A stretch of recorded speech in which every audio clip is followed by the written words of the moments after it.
Hi ഒരുവൻ, ഇന്ന് എൻ്റെ വീട്ടിലൊരു പരിപാടി നടക്കാണ് കേട്ടോ. അതായത് നാത്തുവിൻ്റെ 7ാം മാസത്തെ കൂട്ടിക്കൊണ്ടുപോകുന്ന ചടങ്ങാണ്.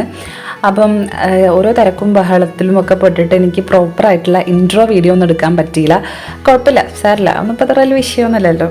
നമുക്ക് എന്തായാലും വീഡിയോയിലേക്ക് പോവാം.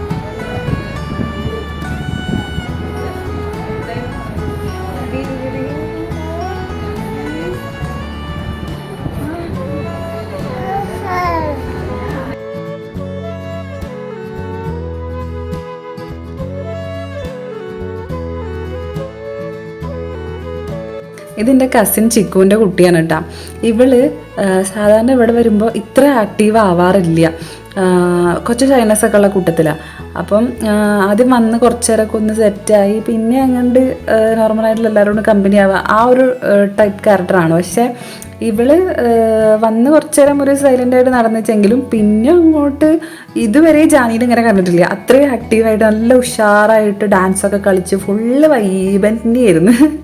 മാഷാഅല്ലാ. ചിക്കു എന്നെ പറയായിരുന്നു, ഇതിപ്പോൾ എന്തേ പറ്റി, വീട്ടിൽ നിന്ന് വരുമ്പോൾ ഒരു കുഴപ്പമുണ്ടായിരുന്നില്ലല്ലോ, ഇവിടെ വന്നിട്ട് ഇപ്പം എന്തേ പറ്റിയത്. എല്ലാവരും ആ ഒരു പ്രകടനത്തെ വളരെ ആകാംക്ഷയോടെ ആയിരുന്നു നോക്കിക്കണ്ടത്.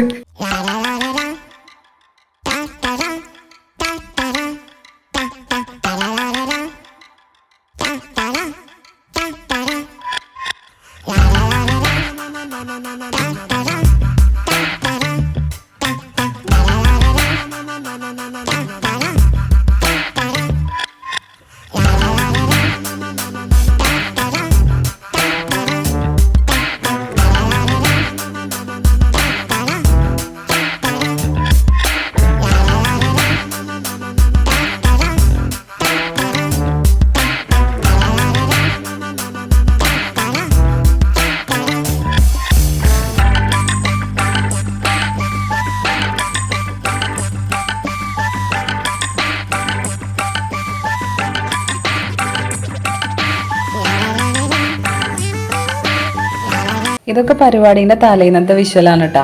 അപ്പം ഞാൻ അതും കൂടെ അതിൽ ആഡ് ചെയ്യാം. ഒരു പരിപാടി എന്ന് പറയുമ്പോൾ അന്നത്തെ മാത്രമല്ലല്ലോ, അതിനെ സംബന്ധിച്ച് കുറച്ച് കാര്യങ്ങളൊക്കെ അതിനെ ചുറ്റിപ്പറ്റില്ല, അതൊക്കെ കൂടെ കാണിക്കുക എന്നാണ് ഞാൻ ഈ വ്ളോഗിൽ ഉദ്ദേശിക്കുന്നത്. അപ്പം ഈ പരിപാടി തുള്ളലും ആടലൊക്കെ കഴിഞ്ഞതിന് ശേഷം ഞങ്ങൾ ഫുഡൊക്കെ കഴിച്ചിട്ട് കുറച്ച് പണിയുണ്ടായിരുന്നു. എന്താ വെച്ചിട്ടുണ്ടെങ്കിൽ നമ്മൾ സദ്യക്കാരുണ്ടാവുമല്ലോ, അതായത് ഫുഡ് വന്നിട്ട് ബിരിയാണിയാണ്. പക്ഷേ വെജ് കഴിക്കുന്നവരും അതേപോലെ തന്നെ പിന്നെ മലയ്ക്ക് പോണ സീസൺ ആയതുകൊണ്ട് തന്നെ അങ്ങനെ വെജുകാരും ഉണ്ടാകാൻ സാധ്യതയുണ്ട്. അപ്പോൾ അവർക്ക് നമ്മൾ വീട്ടിൽ തന്നെ ഫുഡ് ഉണ്ടാക്കാമെന്നാണ് വിചാരിച്ചത്. അപ്പോൾ അതിലേക്ക് സാമ്പാർ കഷ്ണവും അതേപോലെ തന്നെ അവിയൽ കഷ്ണങ്ങൾ അരിയാനും പിന്നെ എന്താ ഉപ്പേരിക്കുള്ളതും മത്തനെലിശ്ശേരി അങ്ങനെ കുറച്ച് കാര്യങ്ങളൊക്കെ അരിയാനും മുറിക്കാനൊക്കെ ഉണ്ടായിരുന്നു. അപ്പം ഞങ്ങൾ എന്താ പറയുക, പ്രിയേൻ്റെ അനിയത്തിയും വന്നിട്ടുണ്ട്. അവൾ ഞങ്ങൾക്ക് മൈലാഞ്ചി തരാൻ വേണ്ടി വന്നതാണ് കേട്ടോ. അപ്പം അവളും ഉണ്ട്, പിന്നെ കസിനും, ഞങ്ങളെല്ലാവരും പാടെ ഇരുന്നിട്ട് അതൊക്കെ മുറിച്ചുണ്ടാക്കി. ഗർഭിണിയും മുറിക്കാൻ ഇരുന്നിട്ടുണ്ടായിരുന്നു. അങ്ങനെ ആ ഒരു പരിപാടീസിലായിരുന്നു. അത് കഴിഞ്ഞ് പിന്നെ ഞങ്ങൾ മൈലാഞ്ചി ഇടാനിരുന്നു കേട്ടോ. മായയാണ് മൈലാഞ്ചി ഇട്ടിരുന്നത്. ആദ്യം പ്രിയ മൈലാഞ്ചി ഇടാൻ വേണ്ടി ഇരുന്നു, പക്ഷേ അവൾ പറഞ്ഞ് ഉള്ളിൽ അവൾ തനിയെ ഇട്ടോളാം പറഞ്ഞിട്ട് അവൾ തനിയെ ഇടാൻ വേണ്ടി പോയി. അപ്പോൾ ആ സമയം കൊണ്ട് എനിക്ക് മായ ഇട്ടെന്നിട്ട് ഞാൻ ഉള്ളിൽ മാത്രമേ ഇട്ടിട്ടുള്ളൂ. പിന്നെ പ്രിയയ്ക്ക് പുറത്ത് മായാണ് ഇട്ട് കൊടുത്തത് മൈലാഞ്ചി. അങ്ങനെ അതിൻ്റെ ഇടയ്ക്ക് ഒരാൾ ഇതിൻ്റെ ഇടയിൽ കൂടെ ഐസ്ക്രീമൊക്കെ തിന്നിട്ട് കണ്ടുകൊണ്ട് നടക്കുകയാണ് കേട്ടോ, ജാൻകി. അങ്ങനെ മൈലാഞ്ചി കിട്ടി വന്നപ്പോഴത്തേനും ഉറങ്ങാനുള്ള സമയമൊക്കെ ആയിട്ടാ. ചിക്കു ഇട്ട് അതിൻ്റെ ഉള്ളിൽ ഞങ്ങളും ഐസ്ക്രീമൊക്കെ കഴിച്ച് അങ്ങനെ മായയ്ക്ക് ഇടാൻ പറ്റിയില്ല.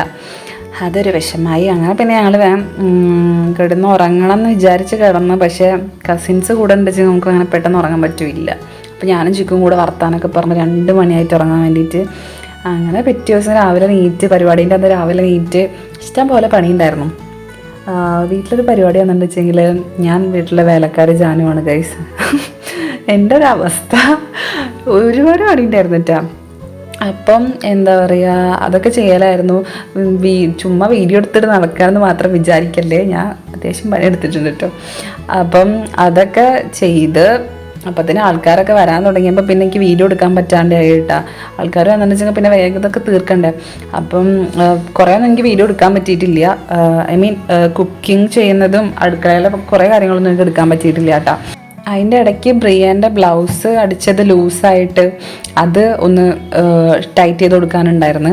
പിന്നെ അവിടെ അമ്പലത്തിൽ പോയിട്ട് എനിക്ക് പിന്നെ അമ്പലത്തിൽ പോകാനും നേരമില്ല, കുളിക്കാനും നേരമില്ല. ഞാൻ പിന്നെ വേലക്കാരി ജാലിയായിട്ട് നടക്കിയിരുന്നു അവിടെ. പിന്നെ അത് പ്രിയയ്ക്ക് വയ്ക്കാൻ വേണ്ടിയിട്ട് എന്താ പറയുക, മുല്ലപ്പൂ വാങ്ങിച്ചതാണ്.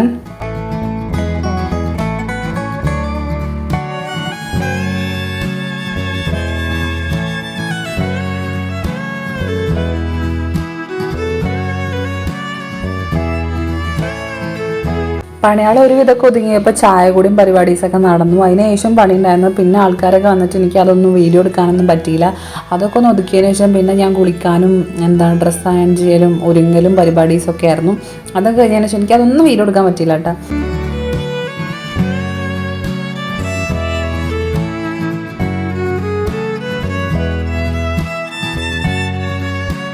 അതൊക്കെ കഴിഞ്ഞതിന് ശേഷം പിന്നെ പ്രിയ നൈസായിട്ട് അവിടെ റെഡി ആവുന്നുണ്ടായിരുന്നു.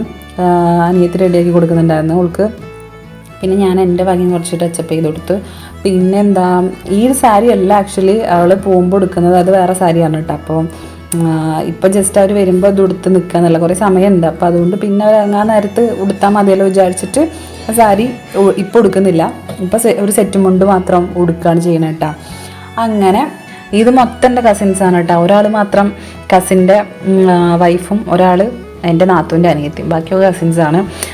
ഇവർക്ക് എല്ലാവർക്കും മക്കളും കുട്ടികളും ഇതൊക്കെ ആയിട്ട് ആർക്കും നല്ലപോലെ അങ്ങോട്ടും ഇങ്ങോട്ടും മിണ്ടാനും കൂടി സമയമില്ല കേട്ടോ. ഇവരൊന്നും കിട്ടണേ ഇല്ല. അപ്പോൾ അതാണ് അവസ്ഥ.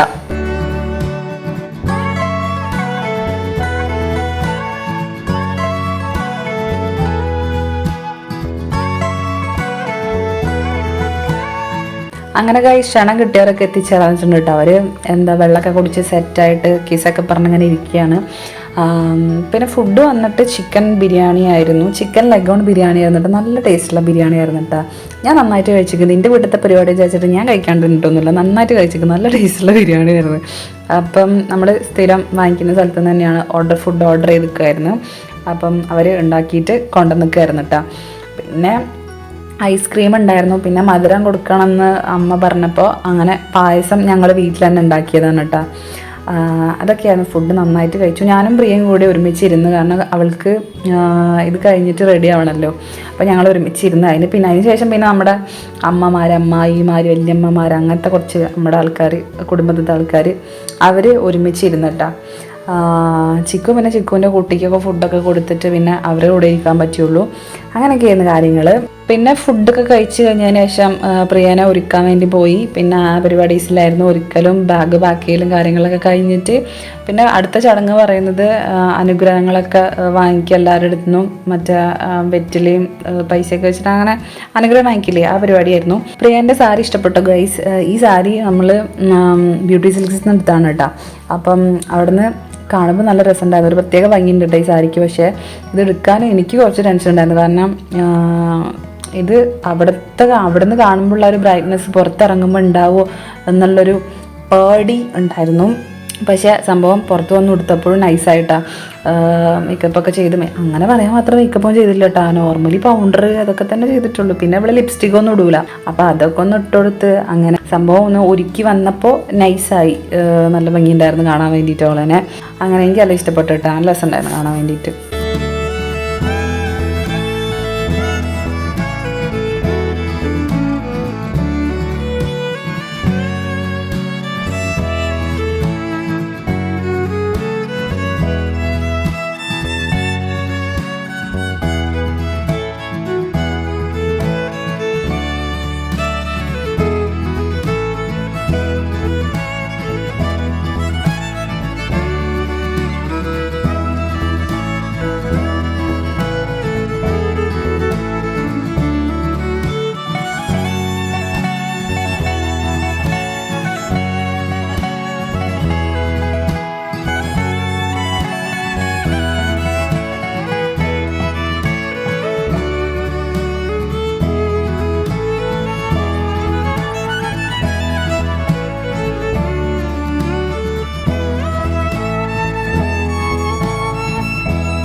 അങ്ങനെ ഗൈസ് അവരെ നമ്മൾ വണ്ടിയിലൊക്കെ കൊണ്ടാക്കി യാത്രയൊക്കെ പറഞ്ഞ് തിരിച്ച് വീട്ടിലെത്തി. ഇനിയാണ് ചടങ്ങ് കഴിഞ്ഞിട്ടില്ല ഗൈസ്. അതായത് ഈ പലഹാരങ്ങളൊക്കെ കൊണ്ടുവന്നുണ്ടാവുമല്ലോ അവർ വരുമ്പോൾ, സംഭവങ്ങളൊക്കെ നാട്ടുകാർക്ക്, വീട്ടുകാർക്ക്, കുടുംബക്കാർക്ക്, അറിയാത്ത ആൾക്കാർക്ക്, അങ്ങനെ കുറെ ആൾക്കാർക്ക് കൊടുക്കണം.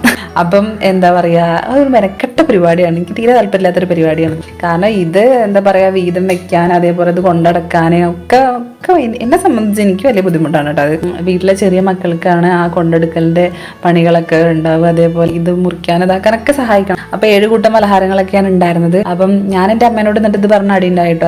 അതായത് എന്റെ കല്യാണത്തിന് ഇങ്ങനെ കൊടുക്കൽ വാങ്ങൽ പരിപാടീസ് ഒന്നും വേണ്ട എന്നൊക്കെ പറഞ്ഞിട്ട്, ഇതൊക്കെ വലിയ മനക്കേടല്ല. എന്തെങ്കിലും അഭിപ്രായം? എന്നെ സംബന്ധിച്ച് എനിക്ക് ബുദ്ധിമുട്ടാണ് കേട്ടോ. ഒന്നാമത്തെ കാര്യം ഇത് ചെലവാണ്, വെറുതെ ചെലവാണ്. പിന്നെ ഇത് ഇങ്ങനെ കൊണ്ടുനടക്കാൻ നടക്കണം. അപ്പം ഞാനിങ്ങനെ അമ്മേനോട് അങ്ങനെ പറഞ്ഞപ്പോ അച്ഛ സപ്പോർട്ട് ചെയ്തിട്ട്, എന്തിനാ അപ്പൊ ഇത് വെറുതെ അതിന്റെ ആവശ്യമില്ല പറഞ്ഞിട്ട് അച്ഛ സപ്പോർട്ട് ചെയ്തു. പക്ഷെ അമ്മയ്ക്ക് വലിയ താല്പര്യമില്ല. ചടങ്ങായിട്ട് തന്നെ നടക്കട്ടെ എന്നുള്ളൊരു ഇതാണ് എൻ്റെ അമ്മേന്റെ ഒരു അഭിപ്രായം. അങ്ങനെ എന്നിട്ട് നമ്മൾ അതൊക്കെ വീതിച്ച് പങ്കിട്ട് എല്ലാവർക്കും കൊടുക്കേണ്ടവർക്ക് കൊടുത്ത് സംഭവം എല്ലാം പരിപാടി മൊത്തത്തിൽ മംഗളകരമായിട്ട് കുഴപ്പങ്ങളൊന്നും ഇല്ലാണ്ട് അടിപൊളിയായിട്ട് കഴിഞ്ഞു. അപ്പം ഇത്രയേ ഉള്ളൂ. വീഡിയോ ഇഷ്ടപ്പെട്ട നിങ്ങൾ എന്ത് ചെയ്യണം, ലൈക്ക് ചെയ്യണം, സബ്സ്ക്രൈബ് ചെയ്യണം, എന്തെങ്കിലും ഒരു കമന്റും കൂടെ ഇടണം. പ്രത്യേകിച്ച് പരിപാടിയൊന്നുമില്ലല്ലോ, ചുമ്മാ അങ്ങോട്ട് ഇടന്നേ. ഇപ്പം ഇത്രയേ ഉള്ളൂ കേട്ടോ. ബൈ.